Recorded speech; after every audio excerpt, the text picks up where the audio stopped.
Yes, I hope I'm visible. Yes, you are visible and you are audible. All right. So, yeah. So, the topic here goes by corporate social responsibility, a charity or marketing.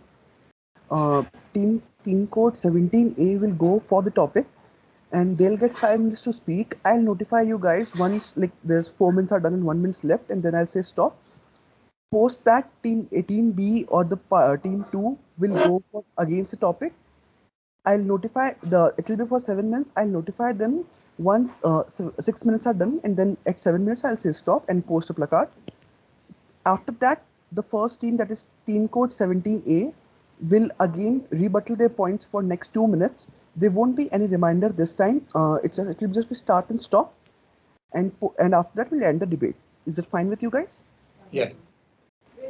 Perfect. So, do you want me to like make a sound with each and like, with each reminder, the 1 minute left reminder, or you just want me to post a placard? Whichever is comfortable. Yeah, but I think the placard will work better. Perfect. I'll do that. Thank you. Thank you. So, participant 17A will begin in 3, 2, 1, start. Right. We can't help everyone, but everyone can certainly help someone. This is one of the famous Ronald Reagan quotes that speaks a lot about what the CSR initiatives today intend to do. Good afternoon to the judges and my fellow speaker here. I'd like to begin my argument by listing down a few companies. DDPL Diamonds, the HK Group, the Sita Foundation, the Hari Krishna Group, the Sheetal Foundation. And I'm certain that most of these organizations are today unheard of, even though they directly are responsible for the production of 70% of the world's diamonds market, world's diamonds in the diamond market today. Excuse me. But that's not the point. The point is that the organizations here are have taken charity and CSR very responsibly and very seriously and they have understood the urgency to actually implement and impact the lives of their employees, the lives of their families, the villages, and the environment at large. The independent CSR initiatives from these organizations have directly impacted the education of 8,000 plus underprivileged children, number one. Two, they have almost eradicated the problem, solved the problem of drought in certain areas of Rajasthan and Gujarat by digging deeper ponds and interlinking rivers, ensuring there is fresh water throughout the year for irrigation and sanitation purposes. And this has directly led and positively impacted the lives of 40,000 people living across 20 such villages in and around those areas. And this doesn't just stop there. Another CSR initiative by these organizations has led to the plantation of 10,000 plus trees, making it the first of its kind project in the green revolution market in India today. And this is just the tip of the iceberg. Had all of these initiatives intended to be direct marketing channels for these organizations, I'm pretty sure that they would probably not been unheard of today. It's not just in India, however. Abroad, Africa, Kenya, for example, the Wings to Fly program, which is majorly backed by the M-Pesa Foundation, is a whooping $2 billion initiative. The smart, intelligent, bright students from underprivileged family backgrounds and communities from Kenya are selected and flown abroad for their undergraduate and post-graduation programs. Interestingly, these students, after their graduation or post-graduation is completed, they fly back to their villages to help to work with the local authorities and help their communities live a better life. This is exactly what good CSR looks like, and this creates the ripple effect of good CSR activities, a domino effect. While this ripple is created, it also tends to create some noise, which comes across as marketing. But it's noteworthy that this noise transitions into marketing only once it comes out of the into the real world, and most importantly, only after the initiative is actually completed, right? Only after those 10,000 plus trees were planted, only after those 8,000 underprivileged children were educated. So I'd like to end my argument by saying this again and emphasizing on this again, that we can definitely not help everyone, but everyone can certainly help someone by paying it forward. And that's exactly what I think the CSR initiatives are doing today. That was my time. That was my case. Thank you. Thank you, Team 17A. Now we'll move to Team 18B, and it'll be for 7 minutes. I'll post a placard at 6 minutes, as I said and mentioned earlier, and then at 7 minutes. Post that, 17A will rebuttal this point again. So your time starts in 1, 2, 3. Begin. Thank you for the instructions. Good evening to the members of the, good afternoon to the members of the House. Today, the opposition believes that corporate social responsibility is a tool of marketing used by the big corporate houses to further their own economic interest as against any social good. If corporate social responsibility is just charity, albeit done by companies, then why does it have a separate name and a study completely devoted to it as a branch of business? Why not just call it philanthropy? The difference lies in the fact that charity done by common folks like you and me are in essence philanthropy and not some bunkum.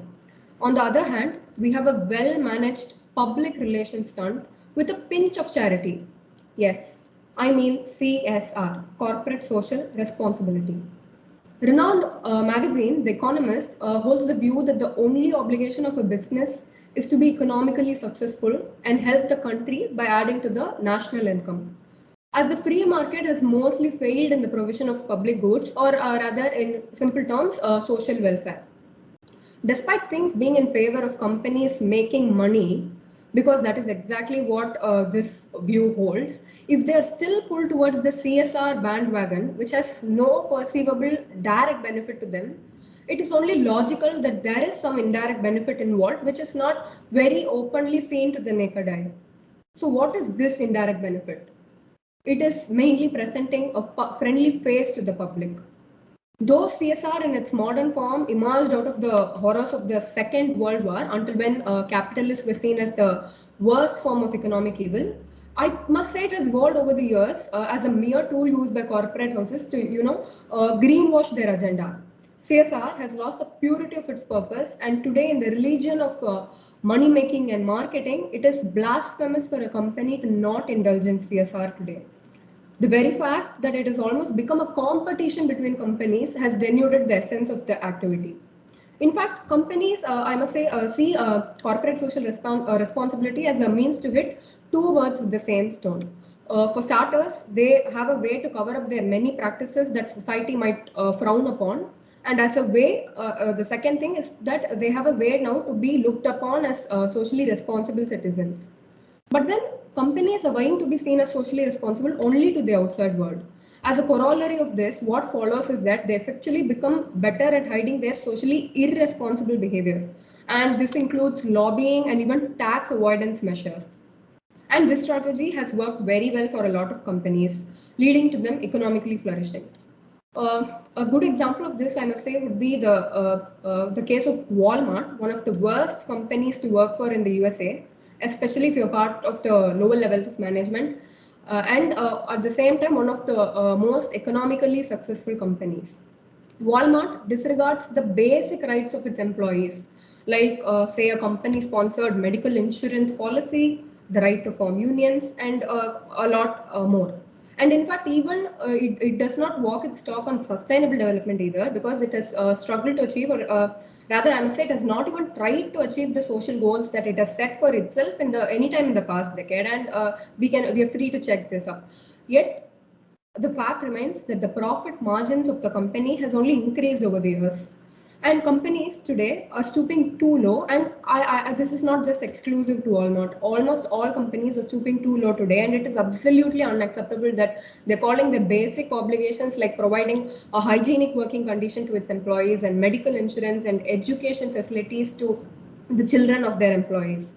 And calling it CSR is nothing short of window dressing by the companies. And that is not all. It has been noted that with an increase on CSR marketing expenditure by companies, they are less inclined to pay income tax, which has a further sort of adverse effect on the public spending by the government by obviously reducing the revenue of the government. Now, what happens as a effect of this is that governments have less money to invest on public spending, be it for schools, colleges, or even infrastructure.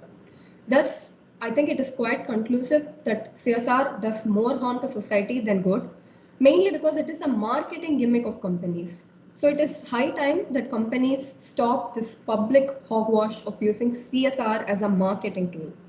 And I must also congratulate my the proposition team for actually making points that seem to show CSR in a very altruistic light. But then there are NGOs that do the very same activities without any fanfare, without any drawing any publicity to themselves. And I'm sure you must be well aware of the competition between Walmart and Costco. Walmart has been doing so well, but Costco, which has actually considered and protects the rights of its employees, has been asked by the market to cut down on the benefits to employees because it has not been doing well in the market. It is forced to do this because of competition with Walmart. And I agree with the opponent on one point, where the opponent was kind enough to mention that it creates a ripple effect of good. But then, in essence, the ripple effect created is that it creates an effect of non-compliance with the government and tax evasion. And if I were to tell you that a company like Tata, which is seen as a socially very good company, actually has evaded tax payment in the last 3 years of the decade, I'm not sure you would believe it, because that is the kind of effect that such companies have on public, and they are very easy, and public like us are very easily fall well to the effects of the company. And I must thank you for the time limit. Thank you for the opportunity and for lending me your ears. That is it from my side. Thank you, Team 18B. So now we'll move back to Team 17A to he gets the opportunity to rebut his points. You may start in 3, 2, 1, begin. Right. Thank you, ma'am. And I would like to, highlight three important points from your talk, from your narrative. One, yes, there is one philanthropic stage of CSR, which is one of the four stages of CSR, and that's where the philanthropic activities of such companies come into play. And that's one thing that you mentioned, that why they don't call it philanthropy. It is a part of philanthropic CSR. The second point would be the companies that have the monetary power to actually make a difference in people's lives, they're actually doing so. And marketing only happens when the cameras are drawn out, when there is publicity or media coverage deliberately called in. There are many companies out there who do a lot of CSR, good CSR activity behind the scenes without indulging the media in it.